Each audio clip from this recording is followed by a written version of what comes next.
comeuppance. Ears still ringing, Gran picked herself up off the ground. Through the dust and smoke, she looked over to see Mrs. Fratelli helping Hiram Tolliver to his feet. She'd had to beg, borrow, and steal to acquire those explosives. How many nights had she spent visualizing how she'd use them to make things right? And now, her one shot at destroying the source, that damned hole that swallowed so much of her life, was gone. Traded for this jagged hole-in-a-wall and a foolhardy shot at rescuing Rollo. With Fratelli and Tolliver at her side, she stepped through. It was a strange feeling. The last time she'd stalked this maze of hallways, it was in a different body. They quickly rounded a corner to find a group of clipboards guarding a door. Something worth guarding is probably something worth seeing. She leapt forward, brandishing her cane. If her last chance at vengeance for things lost was truly gone, she would just have to fight to keep what she still had.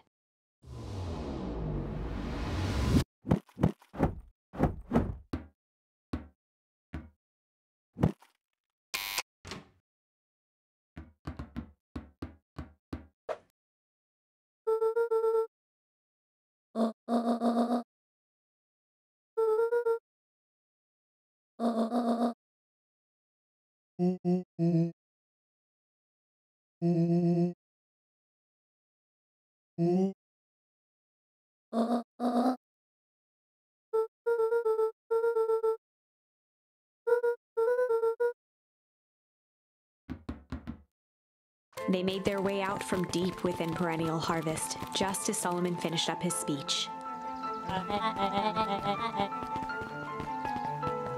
Solomon pulled a glass vial from his pocket. In one smooth motion, he downed its contents. A triumphant smile grew across Solomon's lips.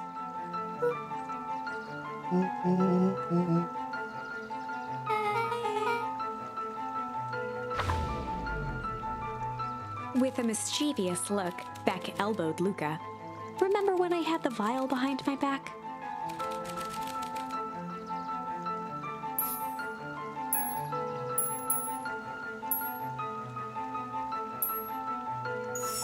I might have tweaked his wonder potion with a little junk.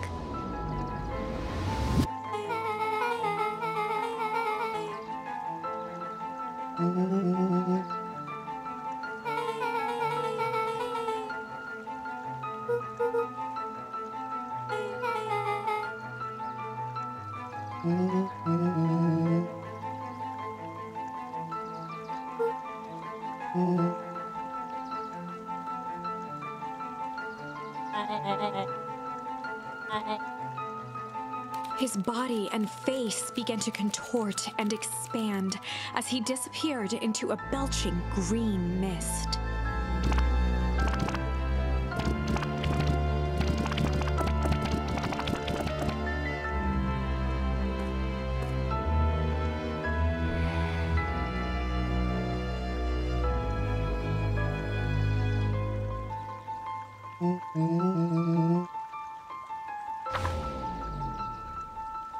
As the last of what was once Sharper Valentine wafted into the air, the crowd began to disperse, still numb from what they had just observed.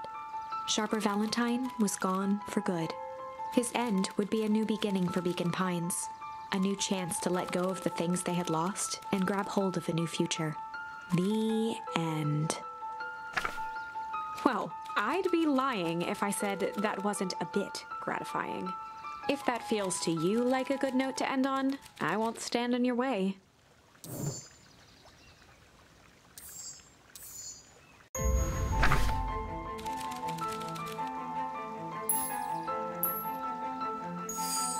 I might have tweaked his wonder potion with a little change.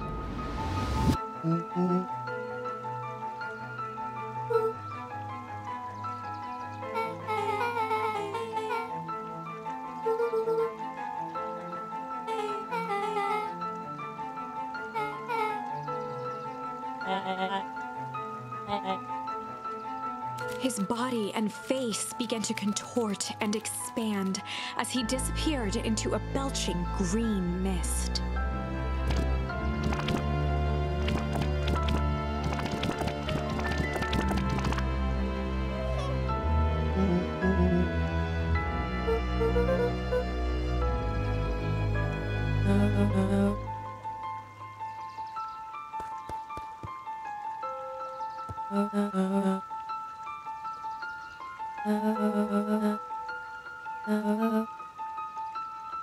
Eris awkwardly cradled the squirming child.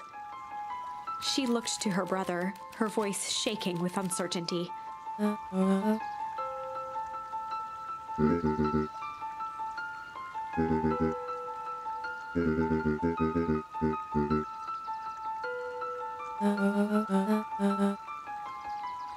She looked back down at the infant with equal parts kindness and terror in her eyes. With a shake of her head, Eris addressed the crowd with a stern scowl.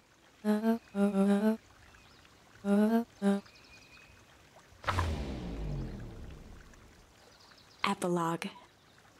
Beacon Pine's coldest summer on record came and went without much fanfare.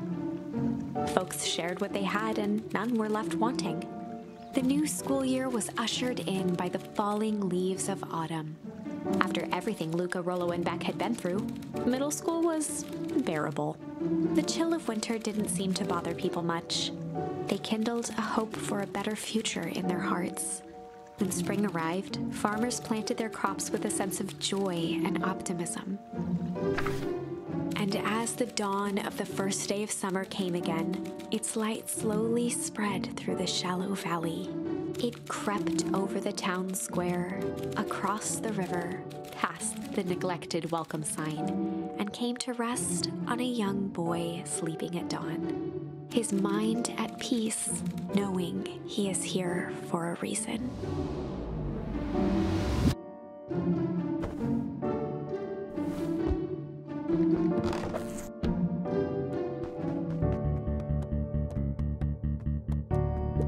Over time, Eleanor began moving Walt's old things out of the closet and into storage.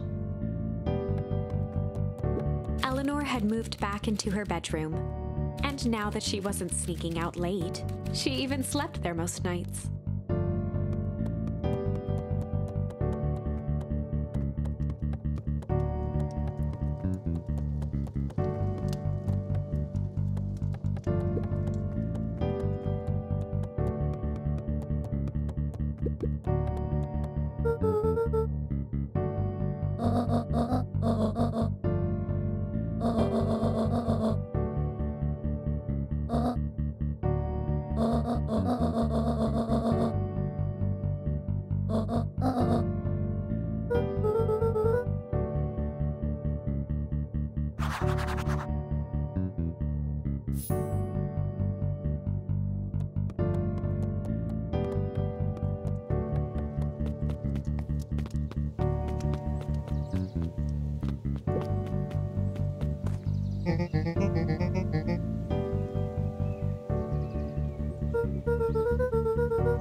When Perennial Harvest collapsed, most of the clipboards skipped town. But some stuck around and dedicated themselves to making things right.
did her best to ignore the tears welling in her eyes.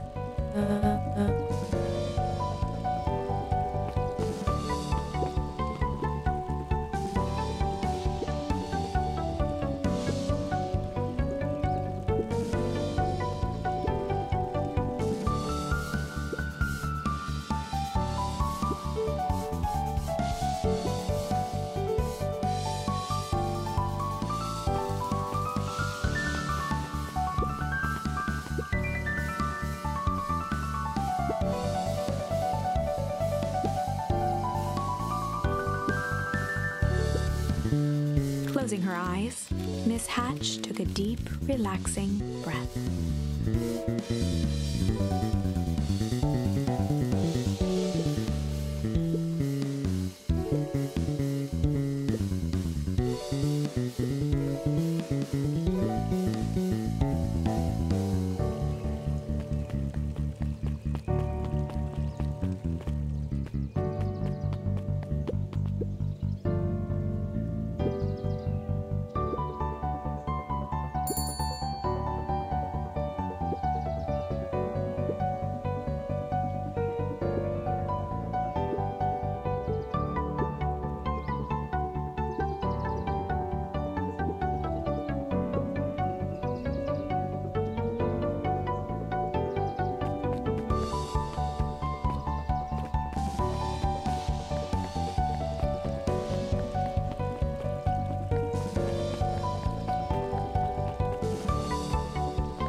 Mr. Nuncreed shook his head.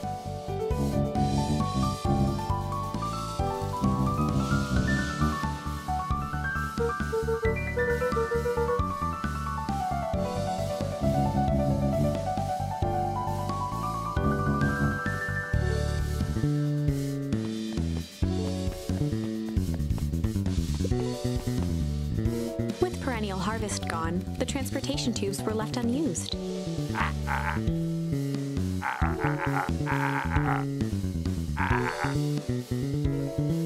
Well, maybe not completely unused.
Over the school year, Kato and Bert had become close friends.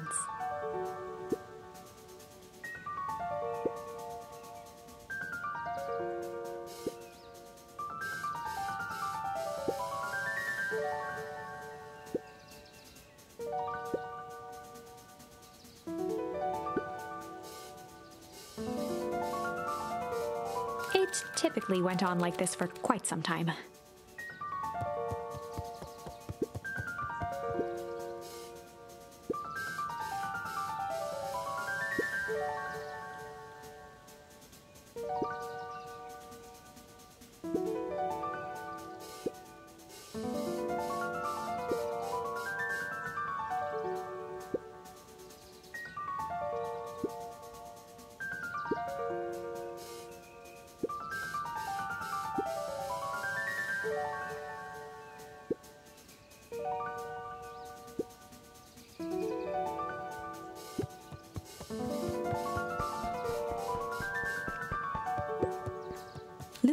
draped over Piper's shoulder, laid stealthily inside a large volume of mathematics, was the first issue of Hank Atomic.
Mrs. Fratelli glowed with a carefree smile.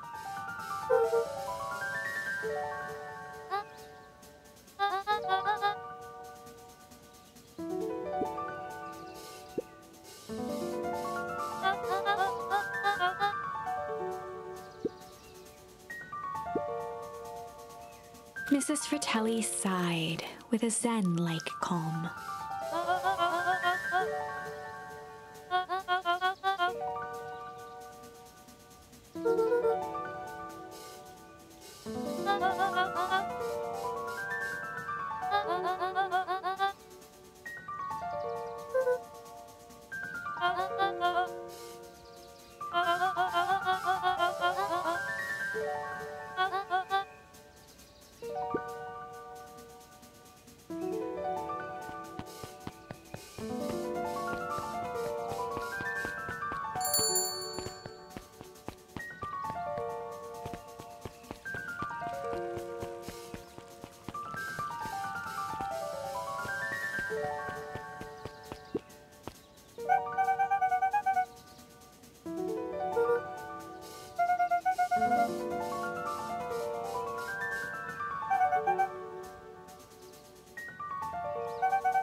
He playfully waggled an apple.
I think this is it.